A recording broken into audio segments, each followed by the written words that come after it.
মাথা নত করবো না, যদি মরি লড়ে মরবো, ভয় পেয়ে মরবো না। মাগো তোর ছেলে হাতে লেখা বিন্দেশিতে হাত, আমি স্বাধীন করে নামবো, আমি করছি অঙ্গীকার। তুই চাইলে বলিদান, হাসি মুখে দেব প্রাণ, তুই চাইলে বলিদান, হাসি মুখে দেব প্রাণ।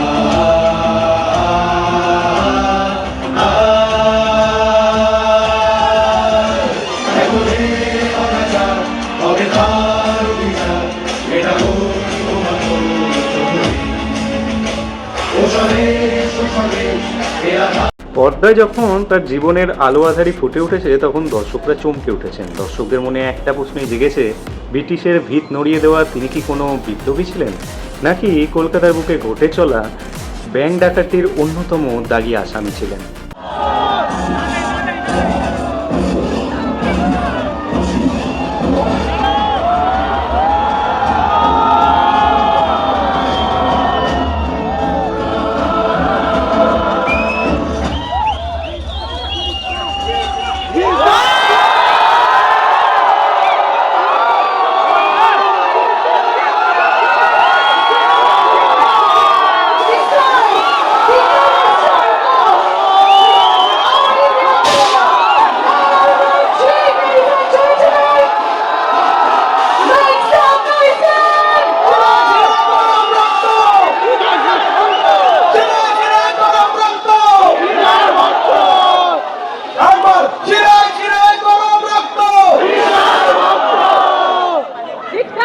পর্দায় তার জীবনের সেই অংশগুলোই দেখানো হয়েছে যেগুলো ইতিহাসে খুব কম আলোচিত। বিশেষত চট্টগ্রাম অস্ত্রাগার লুণ্ঠনের পরবর্তী সময়ে তার জীবনে যে নাটকীয় মোড় নেয় সেই নিয়ে এই সিনেমাটা। ডাকাতের দলে কতজন ছিল?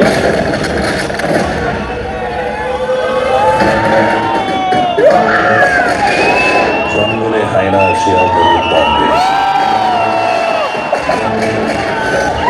শীঘ্রতেই ফিরে আসতে হবে। Who are you? The one who has made your life hell. Chingo. Anantolal Singh.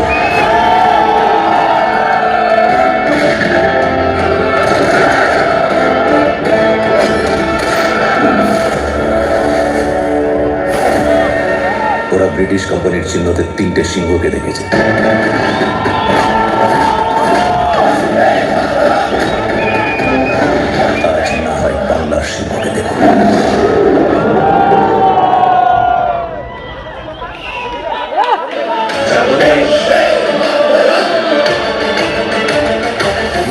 মুক্তিযুদ্ধে মোরা যোগ বেঁধে তো আজি, স্বাধীনতার জন্য শত ঝুঁকি নিতেও রাজি। 1930 সালের 18 এপ্রিল ইংরেজ সাম্রাজ্যের বিরুদ্ধে সশস্ত্র আন্দোলনে নেমেছিলেন একদল তরুণ, যার সামরিক নেতৃত্বে এবং অস্ত্র সরবরাহে মূল ভূমিকা পালন করেছিলেন এই অনন্ত সিংহ। তিনি শরীরচর্চা, নিখুঁত নিশানা আর বিস্ফোরক তৈরিতে তিনি অপ্রতিদ্বন্দ্বী হয়ে উঠেছিলেন। চট্টগ্রামে তিনি যখন অস্ত্রাগার লুণ্ঠন করেন তারপরে তিনি চন্দননগরে এসে গা ঢাকা দেন, কিন্তু তার সহযোদ্ধারা যারা ধরা পড়ে গেছিলেন তাদের চট্টগ্রামে নির্মম অত্যাচার করা হয়, পুলিশরা তাদের উপর নির্মম অত্যাচার শুরু করে। সেই খবর শুনে তিনি আর থেমে থাকতে পারেননি, তিনি নিজে যান, নিজে গিয়ে আত্মসমর্পণ করেন। হয়তো ফাঁসির হাত থেকে তিনি বেঁচে যান, কিন্তু তাকে নির্বাসিত করা হয় যাবজ্জীবনের জন্য, যাবজ্জীবন কারাবাস দেওয়া হয়, তাকে পাঠিয়ে দেওয়া হয় আন্দামানের সেলুলার জেলে। তারপর তিনি অনশন করেন, বিভিন্ন আন্দোলন করেন, তারপর 1946 সালে তাকে মুক্ত করে দেওয়া হয়। 1947-এর পর উনি বিশ্বাস করেননি যে আদতে মানুষের মুক্তি ঘটেছে, তাই তিনি আবার সশস্ত্র আন্দোলনের জন্য প্রস্তুত হয়েছিলেন। তিনি গোপনে তৈরি করেছিলেন ম্যান মানি গান বলে একটা সশস্ত্র দল তৈরি করেছিলেন, যার মানে বিপ্লবের জন্য আমরা জানি যে রসদ লাগে, অস্ত্র লাগে, তার জন্য চাই টাকা। তো সেই টাকাটা তিনি বিভিন্ন ব্যাংক ডাকাতি, পার্ক স্ট্রিটে 1968-69 সালে মানে বড় ব্যাংক ডাকাতির সাথে তার নাম যুক্ত হয়ে যায় এবং তাকে আবার কারাগারে যেতে হয়।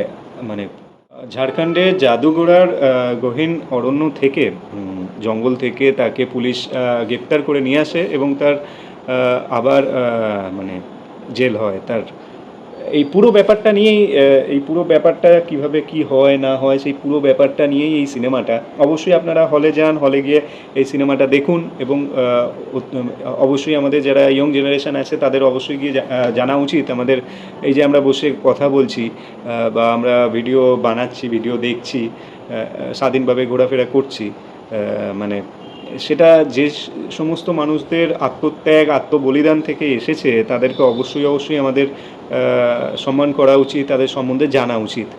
তাহলেই আমরা একটা সুস্থ জীবন, সুস্থ সমাজ গড়ে তুলতে পারবো। যদি আমরা যারা আমাদের আজকে আমরা যে কথাই বলছি তাদের জন্যই বলতে পারছি, এই তাদের জন্য বলতে পারার এই যে সম্মান তাদেরকে দিতে হবে সেটা যাতে আমরা ভুলে না যাই। সে আমরা যেখানেই থাকি, যে পর্যায়ে থাকি, যে পজিশানেই থাকি, আমরা যাই বলে দিই, আমরা এখন কোনো স্বাধীনতা সংগ্রামীর নামে কিছু বলে দিলাম, সেটা মনে হয় ঠিক নয়। কারণ আজকে আমি বলতে পারছি সেই মানুষটার জন্যই, সেই মানুষটা তখন ব্রিটিশদের বিরুদ্ধে রুখে দাঁড়িয়েছিল বলেই আজকে আমি বলতে পারছি।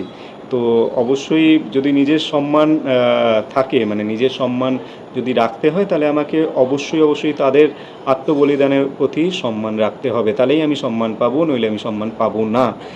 উদয়ের পথে শুনিকার বাণী, ভয় নাই ওরে ভয় নাই, নিঃশেষে প্রাণ যে করিবে দান, ক্ষয় নাই তার ক্ষয় নাই। এ লড়াই সবে শুরু, স্বাধীনতার জন্য আরো একবার এই লড়াই আমাদের চালিয়ে যেতে হবে। ক্ষমতাকে হারিয়ে সকলের সমান অধিকারের স্বাধীনতা আমাদের অর্জন করতেই হবে। ক্ষমতা যদি আমাদের পিছে মারতে চায়, আমি বিশ্বাস করি আপনাদের মধ্যে দিয়ে উঠে আসবে আবার হাজার হাজার অনন্ত সিংহ, যাদের কেউ বলবে বিপ্লবী, কেউ বলবে ডাকাত। বন্দে মাতরম! বন্দে মাতরম! ইতিহাসে কাউকে সাদা বা কালো এই দুই রঙে বিচার করা যায় না। অনন্ত সিংহ ছিলেন এক বিদ্রোহের বারুদ, যা ব্রিটিশ আমল থেকে শুরু করে স্বাধীন ভারত পর্যন্ত একইভাবে জ্বলে গেছেন। সিনেমাটা দেখার পর আপনাদের কি মনে হয়, অনন্ত সিংহ কে ছিলেন? তিনি কি একজন বিপ্লবী ছিলেন, নাকি একজন ভুল পথের পথিক ছিলেন? অবশ্যই কমেন্ট করে জানাবেন। আর আপনাদের যদি এই ভিডিওটি ভালো লেগে থাকে তাহলে অবশ্যই লাইক দেবেন, শেয়ার করবেন এবং সাবস্ক্রাইব করতে ভুলবেন না। চলুন আবার দেখা হবে অন্য কোনো ভিডিওতে। আজকে এই অবধি। অনন্ত ইতিহাসে থাকার জন্য বিপ্লব করে না বাবা, অনন্ত বিপ্লব করে ভবিষ্যৎ প্রজন্মের জন্য। আমি জানি আপনার পথ ভুল নয়, কিন্তু দেশের আপনাকে প্রয়োজন।